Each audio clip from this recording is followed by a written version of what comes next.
ठंड को और बढ़ाने के लिए तेज हवा चलनी शुरू हुई थी। शहर की आधी आबादी ने स्वेटर, शॉल और सॉक्स निकाल लिए थे। रात को ऑफिस से लौटता कमल अपने दोनों हाथों को आपस में घसते हुए घर के अंदर आता है। बाप रे बाप, ऐसी शीतलहर चल रही है। ठंड से तो बाहर कुल्फी जम जाए किसी की भी। ऊपर से बाइक में आना जाना, ऐसे हवा के थपेड़े पड़ते रहते हैं कि क्या ना क्या।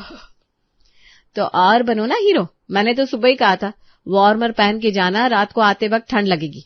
पर आपको तो दुनिया भर के सभी लोगों को स्वेटर में देखने के बाद स्वेटर पहननी होती है ना। बहू बिल्कुल ठीक कह रही है बेटा, ये आती आती ठंड ही ऐसा बिस्तर पर पटकती है कि हफ्ते दिन की ऑफिस से छुट्टी तो ऐसे ही करवा दे।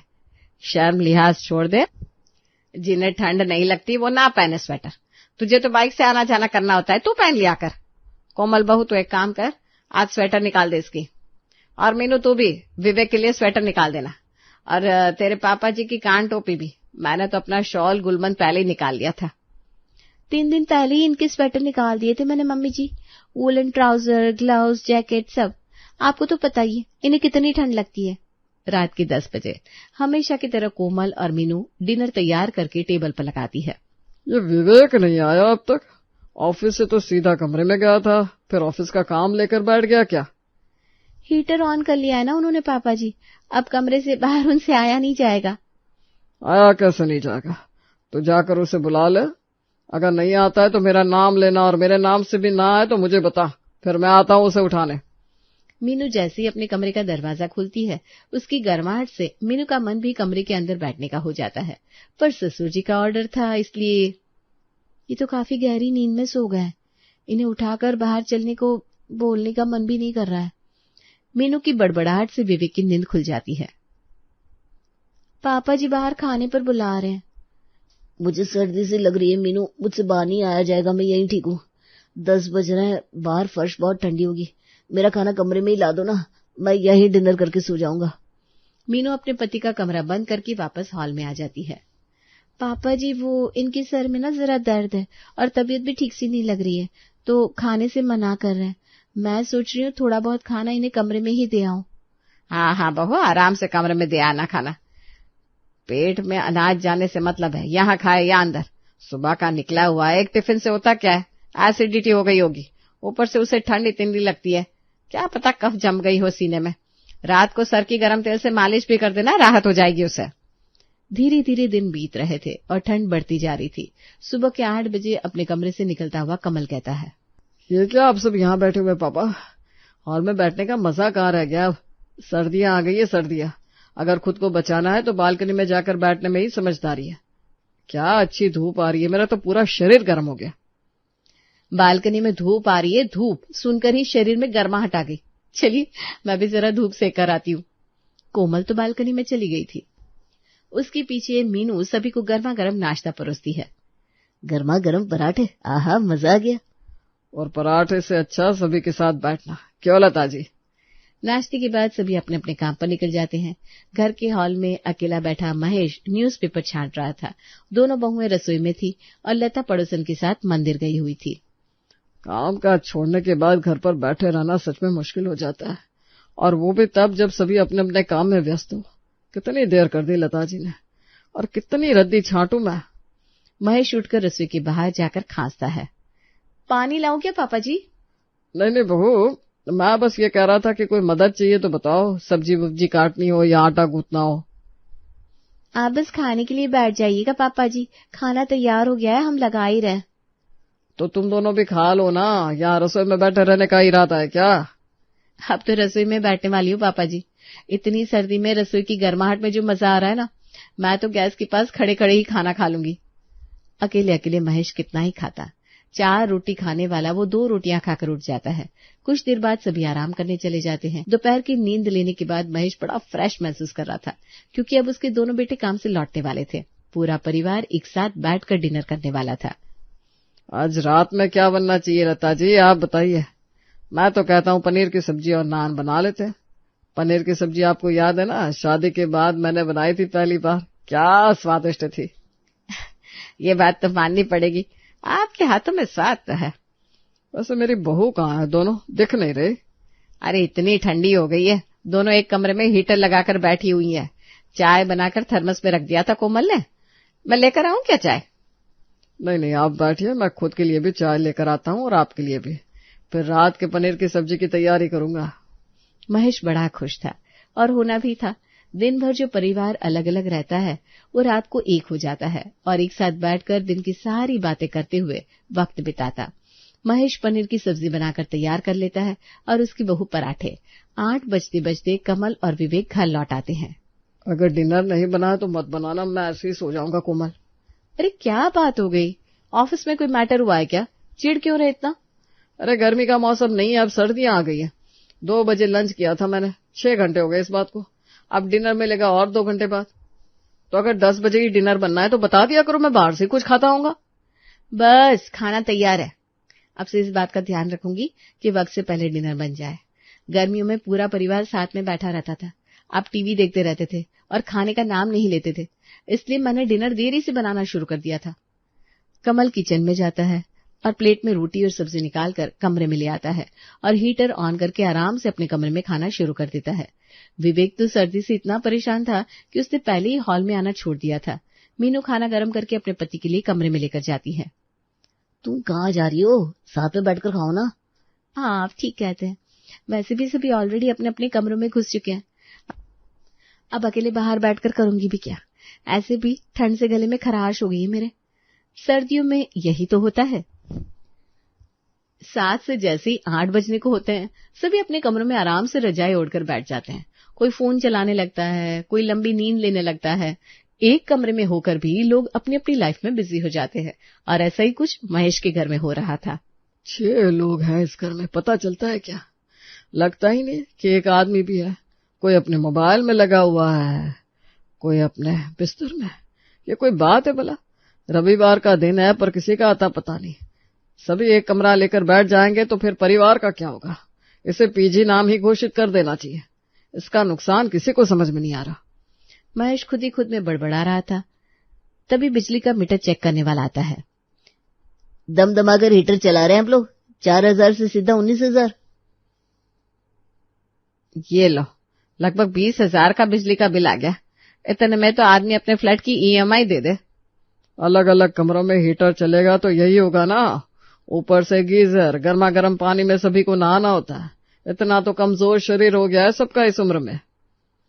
मैं तो इस उम्र में भी ठंडे पानी से नहा रहा हूँ और इन्हें ठंड लगना ही खत्म हो रहा है। हमारे कमरे में कितने ही हीटर चल जाता है, आप ही बताइए लता जी। अरे छोड़िए ना, आप गुस्सा क्यों कर रहे हैं? अब जिस शरीर से दिन भर कमाते हैं बच्चे, उसको आराम तो देंगे ना। रिटायरमेंट हो गया मेरा, इसीलिए ये ज्ञान दे रही है ना आप मुझे। जब पूरी 80,000 रुपये की सैलरी उठाता था मैं, तब भी ऐसी सुविधा तो नहीं ली मैंने। और वैसे भी बता दूं कि अपने पेंशन के पैसे से ही बिजली का बिल मैं ही भरता हूँ। तो अब से ये हीटर अलग अलग कमरों में नहीं चलेगा। आज से बहू चूल्हा जलाएगी, ठीक है ना बहू? महेश की चिल्लम चोट से अपने कमरों से बाहर आए सभी लोग वापस अपने अपने कमरों में चले जाते हैं। एक बिजली का बिल देते हैं पापा जी और रसोई में आटा डलवाते हैं। उसकी ये बोली, आज बिजली का बिल गिनवा दिया, कल को आटे का गिनवा देंगे। हम ही पागल बैठे हैं जो 24 घंटे उनकी सेवा में लगे रहते हैं। हमारी तो कोई लाइफ ही नहीं है। अब तो मुझे लगता नहीं है कि कोई लाइफ है, पर अभी पापा से इस बारे में बहस भी नहीं कर सकते, वरना अभी सैलरी के पैसे से बिल के पैसे निकालने पड़ेंगे। यहाँ कोमल गुस्से में तमतमाई हुई थी, वहाँ मीनू का भी गुस्सा 7वें आसमान पर था। गर्मी में जब तीनों वक्त हम रसोई में रहते हैं तब हमारी तकलीफ किसी को नहीं दिखती। सभी को गर्मा गर्म खाना मिल जाता है। उसके बाद बहुएं रसोई में पसीने से भीगी क्यों ना रहे। और आज हीटर क्या जला दिया, बिजली के बिल का ताना दे दिया बाबूजी ने। अब चूल्हा जलाओ, यही बाकी रह गया है। मास्टर सिसिली कहा था मैंने कि चूल्हा जलाऊं।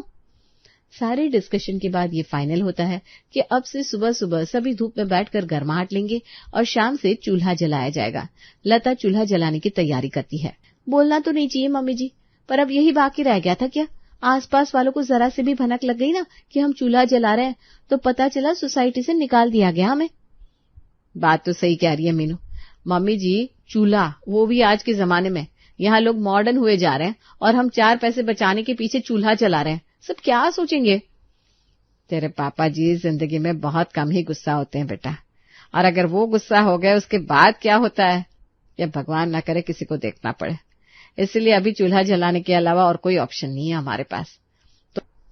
तुम दोनों को तो चूल्हा जलाना आता नहीं है, इसलिए मैं ही जला दे रही हूँ। इससे ज्यादा मैं और क्या कर सकती हूँ।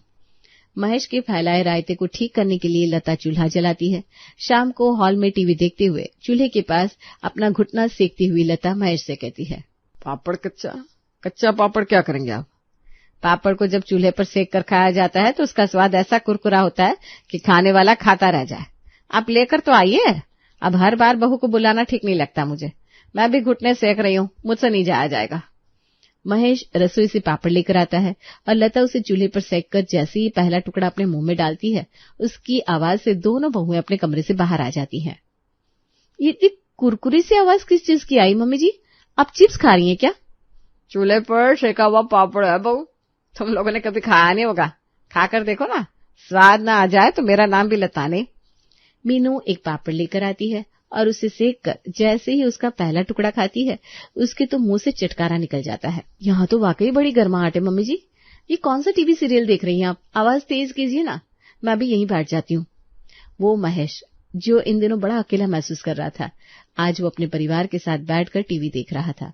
शाम को कमल और विवेक अपने अपने काम से लौटते हैं और फ्रेश होकर कमरे से बाहर आकर चूल्हे के पास जाकर बैठ जाते हैं। एक आर्टिफिशियल गर्माहट और एक ओरिजिनल गर्माहट, दोनों में फर्क होती है मम्मी। अच्छा किया जो पापा ने चूल्हे का आइडिया दे दिया। पहले के जमाने में तो बेटा भट्टियां जलाई इसीलिए जाती थी कि ठंड के साथ अकेलापन भी दूर हो सके। आजकल इतनी बीमारियां हो रही है लोगों को अकेलेपन के कारण। पहले तो अकेलेपन का सवाल ही नहीं था। खेत में जाना हो या रोटी बनाना, सब कुछ एक साथ ही होता था। फिर आपकी बहुएं रसोई में अकेले क्या कर रही हैं मम्मी? उनका भी अकेलापन दूर करता है। कोमल, मीनू, चूल्हे की गर्माहट का मजा नहीं लेना क्या? चूल्हे की गर्माहट के पास आकर बैठ जाएंगे तो फिर खाना कौन बनाएगा? वैसे भी आपने तो अल्टीमेटम दे रखा है कि 8 बजे तक खाना प्रस्तुत कर देना। सब कुछ ऑलमोस्ट हो चुका है, रोटियां बना रही हूँ, फिर लेकर आती हूँ। खुद के पीने के पानी को गर्म करने के लिए विवेक किचन की ओर जा रहा था, तभी महेश कहता है, सिलेंडर भी इस बार बहुत ज्यादा तेजी से खत्म हो रहा है। ये 2-2 मिनट में पानी गैस पर गर्म क्यों करना है? हर वक्त ऐसे टोका मत कीजिए ना बच्चों को आप। तो एक काम कर विवेक, एक पतीला में पानी भर के लिया और चूल्हे पर चढ़ा दे, 2 मिनट में पानी गर्म हो जाएगा। विवेक पतीले में पानी ले आता है और चूल्हे पर चढ़ा देता है। 2 मिनट में ही पानी अच्छे से गर्म हो जाता है। ये चूल्हे की गर्माहट के अलावा भी बहुत सारे फायदे हैं जो हीटर में नहीं है। सही बात है। पूरा परिवार आज चूल्हे के पास बैठकर डिनर कर रहा था। बड़े दिनों बाद महेश के घर पर पहले जैसी चहल पहल थी। अगली शाम वो लता चूल्हा जलाने की तैयारी कर रही थी तो वहां ऑफिस में बैठे विवेक के दिमाग में अलग ही खुराफात चल रही थी। अरे गोविंद, वो तो बता नहीं रहा था क्या कि तेरे शहर में भट्टी के ऊपर में क्या बनता है? लिट्टी चोखा। ओ भाई, भट्टी तो नहीं, चूल्हे पर भी बन जाता है। आहा, क्या स्वाद आता है लिट्टी चोखे का, पूछ मत। अच्छा, और बनेगा कैसे वो? तुझे लिट्टी चोखे बनवाना है तो बोल ना, आ जाओ। अब जल्दी से छुट्टी लेते हैं, फिर तेरे घर चलकर लिट्टी बनवाने में हेल्प कर दूंगा भाभीियों की। मेरे बर्थडे की पार्टी ड्यू थी ना, एक काम करते हैं, ऑफिस के कलीग्स को लेकर मेरे घर पर ही लिट्टी पार्टी करते हैं। चूल्हा रोज जलता है मेरे यहाँ। और अपने ऑफिस से विवेक अपने दोस्तों को लेकर 6 बजे घर पहुंच जाता है और सभी के साथ मिलकर लिट्टी की प्रिपरेशन में लग जाता है। सच में भाभी, मुझे कभी नहीं लगा था कि इतना मजा आएगा चूल्हे पर कुकिंग करने में। जब सभी मिलकर कुकिंग करते ना तो कितना मजा आता है भाभी, मुझे तो काफी मजा आ रहा है। मेरा बस चले तो मैं भी अपने घर में चूल्हा जलाना शुरू कर दूं। बस शर्त ये कि सब मेरे साथ मिलकर लिट्टी बनाए। वैसे बेटा, ये चूल्हा जलाने का आइडिया मेरा था। असली कारण तो खर्च बचाना था प्रभा। पापा के इस खर्च बचाने के पीछे मेरी माँ का काम जरूर बढ़ गया चूल्हा जलाने का। कारण कुछ भी हो भाई, सभी मिलकर खाना बनाए और मिलकर खाए, उसका मजा ही दूसरा होता है। विवेक का पूरा परिवार और उसके दोस्त लिट्टी का मजा लेने के बाद अपने अपने घर लौट जाते हैं। वो मैं क्या सोच रही थी मम्मी जी, चूल्हे पर लिट्टी चोखा बनाया जा सकता है तो डिनर की तैयारी भी तो हो सकती है ना। वैसे भी डिनर के लिए बहुत वक्त होता है हमारे पास। शाम की चाय हो या गर्मा गर्म पकौड़े, रात के खाने की सब्जी हो या पराठे, सब चूल्हे पर तैयार हो सकता है। और चूल्हा बगल में जलता रहेगा तो गर्मा गर्म पराठे सेक के आराम से मैं सभी को खिला भी पाऊंगी। सब्जी में स्मोकी फ्लेवर आएगा सो अलग। मैं भी यही सोच रही थी भाभी, क्या आइडिया है आपका। मम्मी जी, उस दिन आपने जो पापड़ सेका था, उसका क्या स्वाद था। और पापा जी का वो बैंगन का भरता जो कल हमने बनाया, हीटर के पैसे बचाने के लिए जो चूल्हा जला था, अब उसमें दुनिया भर का काम हो रहा था। चूल्हे पर जो चाय बनती है ना, उसका स्वाद दूसरा होता है बहू, एक बार पी कर देख ले तू। हाँ पापा जी, आपने बनाई होगी तो बिल्कुल अच्छी होगी, और बीच में चूल्हा जल रहा हो और हाथ में चाय हो, आहा, मजा ही कुछ और होता है।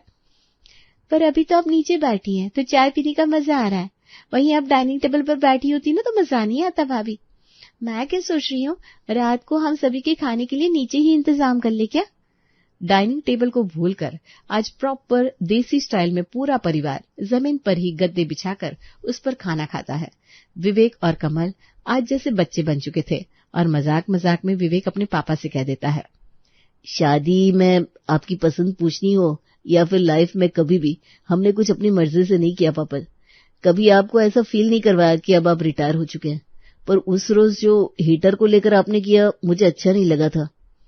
इतना ही जान पाया तो अपने पापा को, जैसे उन्होंने हीटर को लेकर इतनी कड़वी बात कही थी, मैं तो तभी समझ गई थी इसके पीछे का कारण पैसे नहीं, वो अकेलापन है जो ये महसूस कर रहे हैं।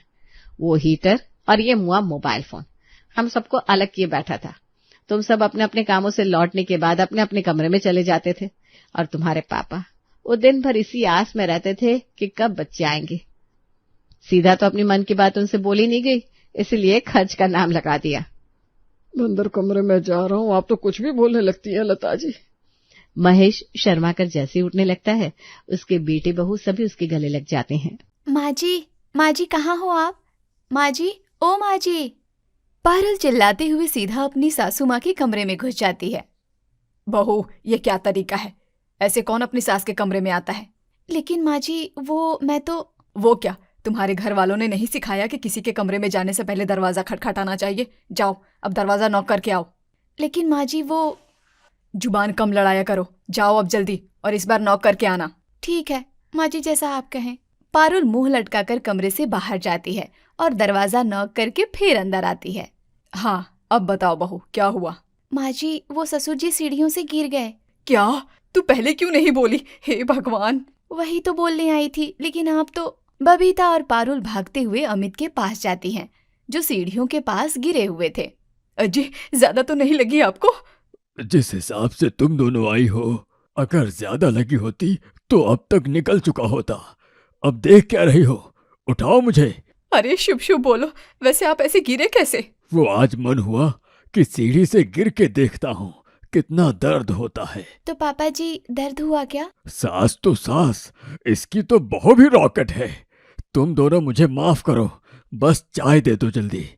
जो होना था वो तो अब हो चुका। पारुल थोड़ी देर में चाय बना लाती है और दोनों को दे देती है। इतने में ही प्रेम बहुत खुश होकर ऑफिस से घर आता है। माँ माँ माँ। अरे माँ के आगे भी तो कुछ बोल, क्या हुआ? माँ, वो मिल गया। क्या मिल गया? अरे माँ, वही जो हम कब से ढूंढ रहे थे। तेरे पापा का कच्चा? पर उसके लिए तू इतना खुश क्यों है? अरे नहीं माँ, वो जो हम कब से ढूंढ रहे थे लेकिन हमें मिल नहीं रहा था। तेरी दादी की वसीयत? अरे नहीं माँ, घर। ये देखो, आज के अखबार में किसी ने पोस्ट किया है कि वो अपना घर बेचना चाहता है, वो भी एकदम सस्ते में। देखो माँ, कितना सुंदर घर है। बेटा, घर तो बहुत सुंदर लग रहा है, लेकिन इतना सस्ता क्यों मिल रहा है? तुझे अच्छे से पता कर लेना चाहिए, कहीं कुछ गड़बड़ ना हो। क्या पता किसी को पैसों की जरूरत होगी, इसीलिए बेच रहा होगा। तुम तो हमेशा ही गलत सोचा करती हो।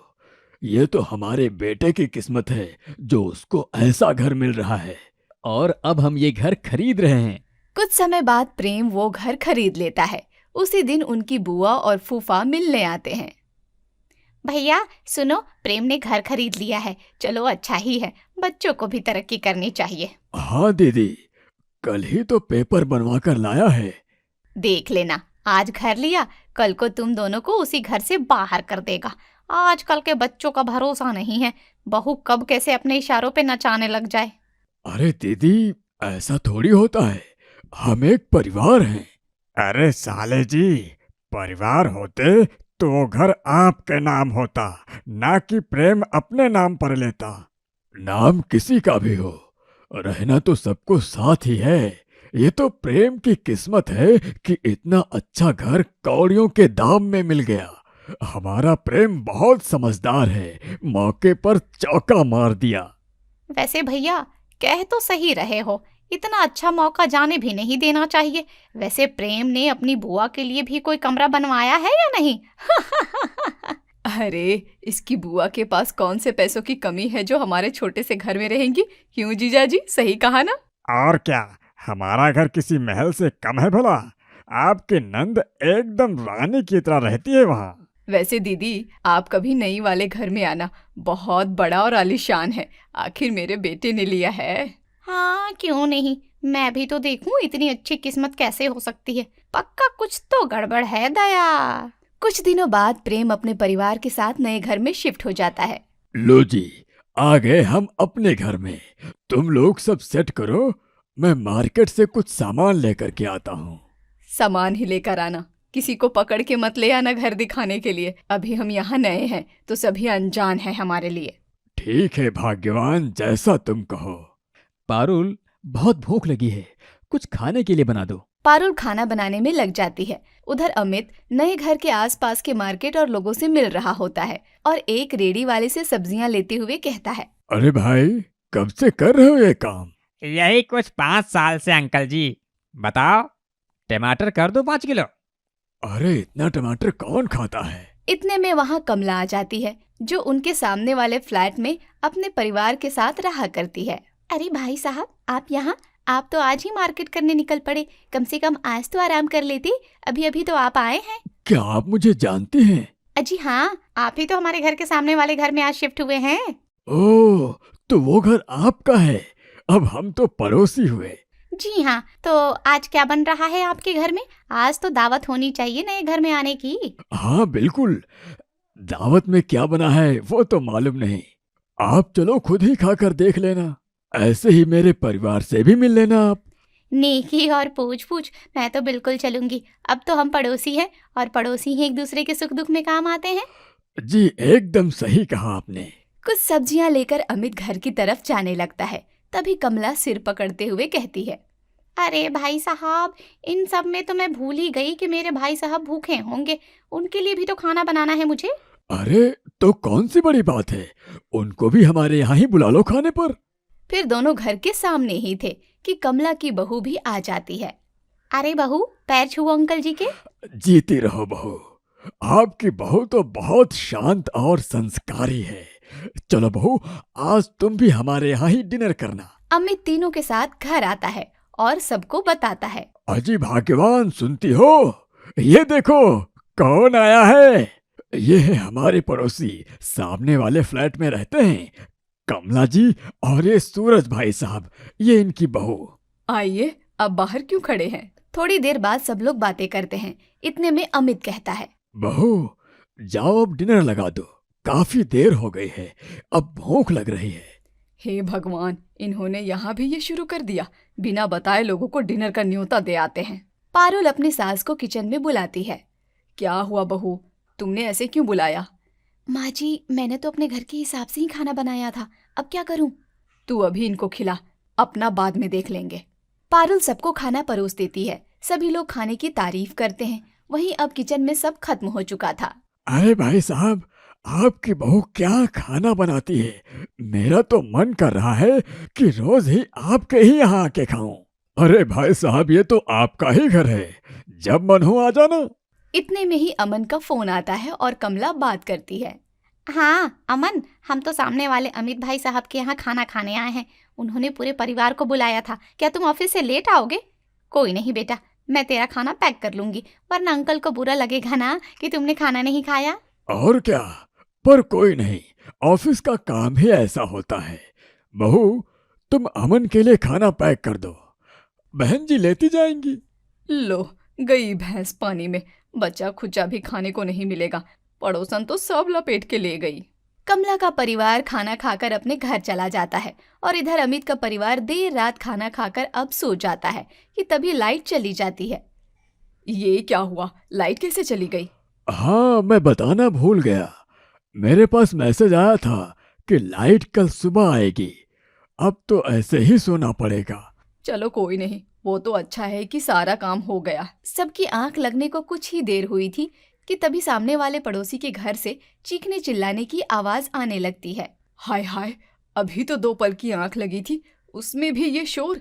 क्या हो गया? कौन लड़ रहा है इतनी रात में? लगता है सामने वाले पड़ोसी के घर में कुछ हो रहा है, चलो देख कर आते हैं। वहीं दूसरी तरफ कमला के घर में लड़ाई हो रही थी। अरे बड़ी आई, मैं देख लूंगी तुझे। अरे भगवान, अब चुप भी कर जाओ। भला बहू ने ऐसा क्या ही बोल दिया जो तुम आग बबूला हो गई? ये तो तुम अपनी बहू से ही जाकर पूछो ना। कल की आई मेरे मुंह लग रही है, जानती नहीं है अभी वो मुझे।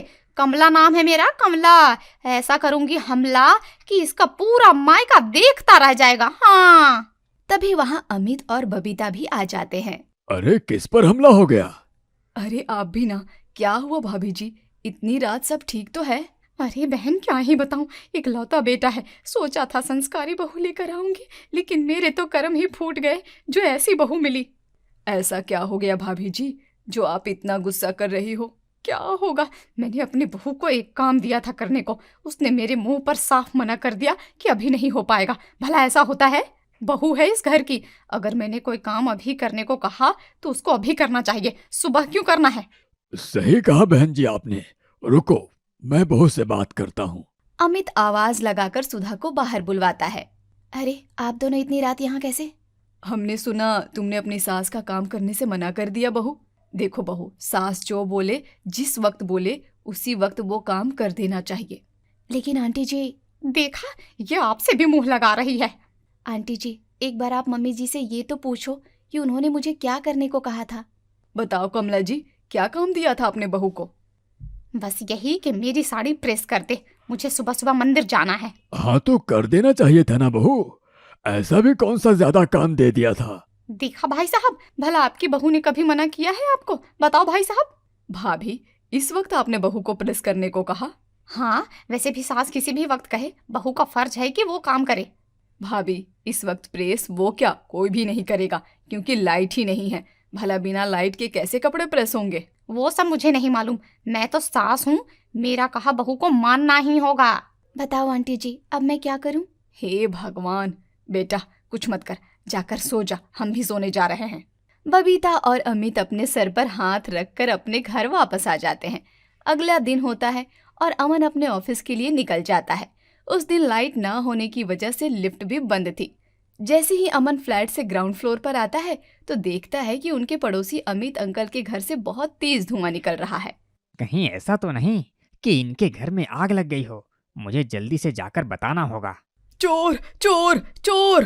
कहाँ है चोर? वो पर्दे के पीछे है। इतने ही देर में बगल के कमरे से प्रेम और पारुल और सामने से कमला और उसकी बहू भी आ गए और सब मिलकर चोर समझकर अमन को खूब पीट देते हैं। बाद में देखते हैं कि ये तो अमन है। अमन बेटा, तू? सबने मिलकर मुझे ढोल की तरह बजा दिया, किसी ने भी नहीं पूछा कि मैं यहाँ क्या कर रहा हूँ। अरे अमन बेटा, हमें थोड़ी मालूम था कि तुम चोरों की तरह बालकनी से आ जाओगे। आपके घर से निकलता हुआ धुआं देखा था, मुझे लगा कि आग लग गई है। पूजा पाठ की धूप बत्ती का धुआं है वो। और बेटा, घर में आना ही था तो इंसानों की तरह दरवाजे से आते, ये बंदरों की तरह आने की क्या ही जरूरत थी? सभी अमन की हरकत पर हंसते हैं और अपने घर चले जाते हैं। अजी, देख रहे हो, इन लोगों की हरकतें किसी जानवर से कम थोड़ी हैं। हाँ, देख तो रहा हूँ, लेकिन अब क्या करूँ? अगर तुम्हारी बहन को ये मालूम हुआ तो वो पूरे खानदान में मजाक बना देगी हमारा कि आए थे बड़े सस्ते घर लेने वाले। तुम ही बताओ क्या करूँ अब? अगर वो यहाँ आई तो इन लोगों को देखते ही समझ जाएगी कि आखिर घर इतना सस्ता क्यों मिला था हमें। तुम बस अपना मुंह बंद रखना और इन लोगों को ठीक करने का कुछ सोचती हूँ। शाम के वक्त बबीता मार्केट जा रही होती है, तभी कमला उसको रोकती है। भाभी, आप मार्केट जा रही हो क्या? हाँ, आप भी चलो। मुझे तो घर पर बहुत जरूरी काम करना है तो मैं नहीं जा सकती, आप मेरे लिए कुछ सब्जियां ले आना। वैसे तो मैं ले आती, लेकिन मेरी भी सब्जियां होंगी तो मुझे उठाने में दिक्कत होगी, आप भी चल ही लो। नहीं भाभी, मैं चल नहीं सकती, वरना आपको क्यों ही कहती मैं। वैसे ऐसा कौन सा जरूरी काम करना है आपको? वही सोने का। कोई तो तोड़े, इसके दांत तोड़े, पांडा कहीं की, 1 नंबर की आलसी है। क्या हुआ भाभी? अच्छा चलो, आप बोल रही हो तो आकर सो जाऊंगी। पूरे रास्ते कमला सोते हुए ही गई और आते हुए भी सोई। घर आ गया क्या? जी भाभी, अब आप आराम से जाकर सो जाना। वो तो है, इतनी मेहनत के बाद एक अच्छी नींद तो बनती है, लेकिन किसी को मेरी मेहनत कभी दिखाई नहीं देती। आप बहुत थक गई हो, आपको अब आराम करना चाहिए। ऐसा कहकर बबीता अपने घर चली जाती है। रात हो जाती है, सभी लोग शांति से खाना खा रहे होते हैं कि तभी अचानक से दरवाजा जोर से खुलता है और कमला हाथ में पतीला लेकर आती है। भाई साहब, आप बहुत अच्छे इंसान हो, जरा ये देखकर बताओ किस एंगल से ये दाल लग रही है। भाभी, आप बताओ, क्या आपकी बहू ऐसा खाना बनाती है जिसमें पानी अलग और दाल अलग हो? हाँ, शुरुआत में बन जाता था कभी कभी। हाँ, लेकिन हमारे घर में ये रोज रोज होता है। बताओ भला, कोई सास कब तक देखेगी ये सब? आंटी जी, मैंने ऐसी दाल कभी नहीं बनाई, बस जरा पतली हुआ करती थी, लेकिन ऐसा नहीं। एक आपकी बहू है, आपके बात बोलती है, एक हमारी वाली है, पूरा दिन बस बोलती ही रहती है। बताओ भला, ये कोई बहू होती है? ऐसे थोड़ी चलता है परिवार। अरे माँ जी, अब तो दाल दे दो, कुकर में चढ़ा दूं बनाने के लिए। कब तक ऐसे पतीली में लेकर घूमना है आपको, जब तक ये ऐसे ही पक नहीं जाते? एक काम कर तू, कुकर यहीं ले आ, मैं भाई साहब से बात करते करते दाल यहीं पका लेती हूँ। कमला वहां से चली जाती है। मैं इन लोगों के बीच पागल हो जाऊंगी, या तो इनको पागल खाने भेजो या ये घर बेच दो। माँ, लेकिन ये घर तो हमने अभी खरीदा है, ऐसे कैसे नुकसान में बेच दें? और क्या भाग्यवान, ये सब तो छोटी मोटी बातें हैं, इतना क्या परेशान होना। अब कुछ हुआ तो तुम लोग ही रहना यहाँ पर, मैं तो अपने मायके चली जाऊंगी। सभी लोग सो जाते हैं। अगली सुबह सब अच्छा चल रहा था। देखा तुमने भाग्यवान, आज की सुबह कितनी शांत है, वो लोग भी धीरे धीरे समझ जाएंगे। हाँ माँ, अब आप परेशान मत हो। इतने में ही डोरबेल बजती है और सामने से 6 लोग इनके घर में आ जाते हैं और अपना सामान रखने लगते हैं। आप लोग कौन हैं और ये सब क्या हो रहा है? अरे भाभी, ये सब मेरे मायके वाले हैं। एक मिनट आप रुकिए। सब लोग सुनो, वो 2 कमरे खाली हैं, उनमें चले जाओ। अब से वो कमरा तुम लोगों का। बहन जी, ये सब क्या हो रहा है? हमें बिना बताए आपने हमारे घर में अपने परिवार को दे दिया रहने को। अरे भाई साहब, आप भी क्या बात कर रहे हैं? ये मेरे मायके वाले हैं और मायके वाले लड़के के घर थोड़ी रहते हैं। आप पड़ोसी हो तो पड़ोसी काम आएंगे ना, बस कुछ महीनों की ही तो बात है। इतने में ही प्रेम, पारुल और बबीता अपना बैग पैक करके घर से बाहर जाने लगते हैं। अरे भाभी, 2 कमरे नहीं, ये पूरा घर अब आपका है, आराम से रहो। अरे मुझे यहाँ अकेला क्यों छोड़ रहे हो? मैं भी आ रहा हूँ। कितने अच्छे पड़ोसी हैं बताओ, हमें तो जो मिले सब अच्छे ही मिलते हैं, बस कोई यहाँ रुकता नहीं है। सब अपना बैग लेकर वहाँ से भागने लगते हैं। अब मालूम हुआ कि ये घर इतना सस्ता क्यों मिल रहा था, पूरा का पूरा नेशनल पार्क बना हुआ है। जान बची तो लाखों पाए, लौट के बुद्धू घर को आए।